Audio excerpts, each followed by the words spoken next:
It's the billion-dollar industry that's facing an environmental reckoning. Every 10 minutes, around 6 tonnes of clothing are dumped in Australian rubbish tips. The federal government's now taking action, aiming to cut the amount of fashion waste over the next decade.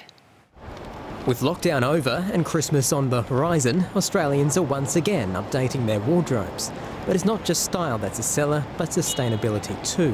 My friends in my age group, we're all looking for really good quality and things that will last for the next 10, 15 years. We are hearing it more and more on the shop floor. Customers are far more conscious about the product that they're purchasing. They want to know where the material's from. They want to know who's making their garments. In Australia, fashion is a $27 billion industry, and it's been transformed by the arrival of so-called fast fashion outlets offering the latest styles at cheap prices. Over the past decade, fast fashion brands, many from overseas, have enjoyed great success on the Australian high street, but they've also been blamed with fueling a growing environmental crisis.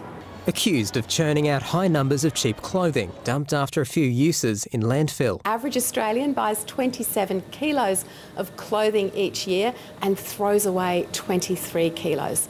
The federal government wants to recover 80% of all waste, including textiles, by 2030. With $1 million announced for the Australian Fashion Council to get the industry working together on the issue. It's absolutely a great start. It is overdue, and it's great to see the federal government commit in this way. The focus managing the environmental impact of clothing throughout the product's life cycle, from manufacture to recycling. This really is about cradle to cradle. We want to create fashion that at the very beginning of the process doesn't pollute and at the very end of the process doesn't pollute. And how's the clothing being grown? Where is it turned up to the factory? How's it then being produced into that piece of textile, into that clothing? All of those factors, right, play into the carbon footprint of an item of clothing.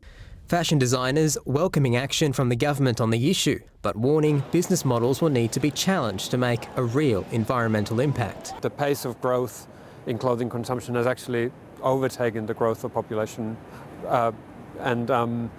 and that speaks to kind of the cultural aspect of consumption. I think we need to talk to, especially young consumers, that you need to invest in something that's going to last. It's not about 5 minutes and one wear.